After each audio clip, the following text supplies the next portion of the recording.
আসসালামু আলাইকুম। আজকে আমরা আলাপ করব এমন কিছু গুরুত্বপূর্ণ বিষয় নিয়ে যা প্রায়ই পারিবারিক জীবনে জটিলতা সৃষ্টি করে। প্রবাসী ছেলের বিয়ে, মোহর, নারী শিক্ষা, তালাক সবকিছুই শরিয়া অনুযায়ী কেমন হওয়া উচিত সেটা আজকে পরিষ্কারভাবে জানবেন। তাহলে চলুন শুরু করা যাক। পুরুষ সাক্ষী ছাড়া শুধু মা ও চাচির সাক্ষী বিয়ে হবে কিনা? উত্তর হলো না। বিয়ে বিশুদ্ধ হওয়ার জন্য দুজন পুরুষ কিংবা দুজন প্রাপ্তবয়স্ক পুরুষ কিংবা একজন পুরুষ এবং দুজন নারী সাক্ষী থাকতে হবে। শুধু দুজন নারী সাক্ষীর সাক্ষী বিয়ে সংগঠিত হবে না। এটি শরিয়ার মাসআলা এবং এর পেছনে অনেক আলোচনা আছে। আমাদের কাছে কারোর কাছে বাহ্যিক দৃষ্টিকোণ থেকে ইলজিক্যাল মনে হতে পারে, কিন্তু পরিষ্কারভাবে যখন শরিয়ায় কোনো বিধান সাব্যস্ত হবে তখন সেটি আমাদের জন্য কল্যাণকর এবং সেটার পেছনে বহুত লজিক্যাল দিক নিশ্চয়ই আছে, যেটি হয়তো আমার জানি। এরপরে প্রশ্ন করেছেন একজন, লিখেছেন, আমি ইংলিশ স্পোকেন কোর্স করি।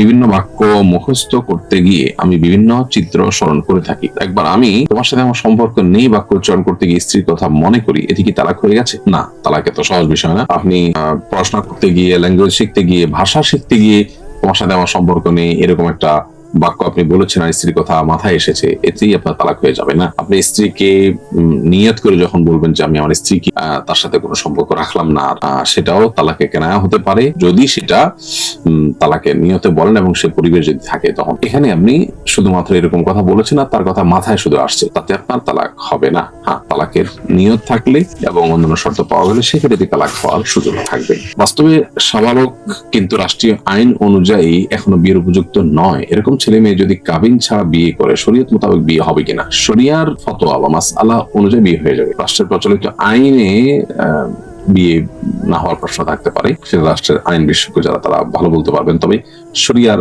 আলোকে বিয়ের শর্তাবলী যদি পূরণ হয়ে থাকে তাহলে সেক্ষেত্রে বিয়ে হয়ে যাবে। এরপর প্রশ্ন হলো, আমার হবু বর বলেছে তোমার যদি অমুকের সাথে সম্পর্ক থেকে থাকে তাহলে তুমি তালাক। ওই ব্যক্তির সাথে আমার কিছুদিন ফোনে কথা হয়েছে। এখন হবু স্বামীর এই কথার কারণে কি বিয়ের পর তালাক পতিত হবে? উত্তর হলো যে বিয়ের আগে তো তালাক হয় না। আপনার যিনি এখনো বর হননি, এখনো আগ্ধ সম্পন্ন হয়নি, তার এই কথাটা অর্থহীন কথা হিসেবে বিবেচিত হবে এবং এর কারণে আপনাদের পরবর্তীতে বিয়ে হলে সেই বৈবাহিক সম্পর্ক নষ্ট হওয়ার কোনো প্রশ্ন উঠবে না। আমার দুইবার বিয়ে হয়েছে, একবার গোপনে আরেকবার পারিবারিক ভাবে। দুই বিয়েতে দুই ধরনের মোহর ধার্য করা হয়েছে।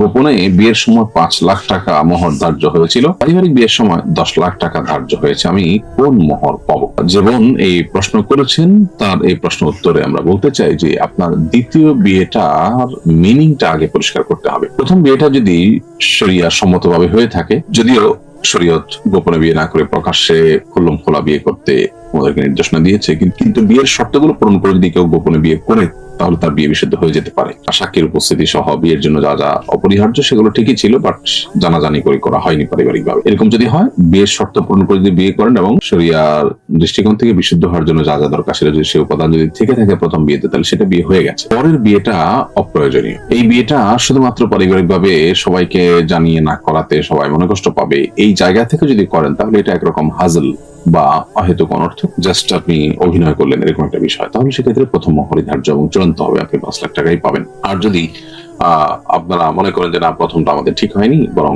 বিয়েটাই আমরা নতুন করে করছি এবং সিরিয়াস দ্বিতীয় বিয়েটা আপনারা, তাহলে সেক্ষেত্রে পরের মহর যেটা ধার্য করেছেন সেটাই আপনি পাবেন, অর্থাৎ 10 লাখ টাকাই পাবেন।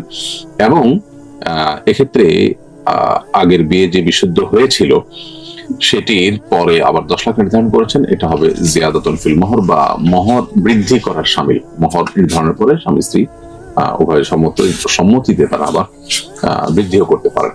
সো এই 10 লাখ টাকাটা বর্ধিত এবং চূড়ান্ত মোহর হিসেবে ধার্য এবং সেক্ষেত্রে আপনি দ্বিতীয়টা পাবেন। এরপরে প্রশ্ন হলো, এক প্রবাসী ছেলে আমাকে বিয়ের প্রস্তাব দিয়েছে। আমি তাকে বলেছি আপনি যদি 5 ওয়াক্ত নামাজে অভ্যস্ত হন তাহলে 6 মাস পর আবার প্রস্তাব দিতে পারেন। এই 6 মাসের মধ্যে যদি অন্য জায়গা থেকে বিয়ের প্রস্তাব আসে এবং আমি সেখানে বিয়ে করতে চাই, তাহলে কি প্রথম প্রস্তাবদাতার প্রতি কোনো অন্যায় হবে?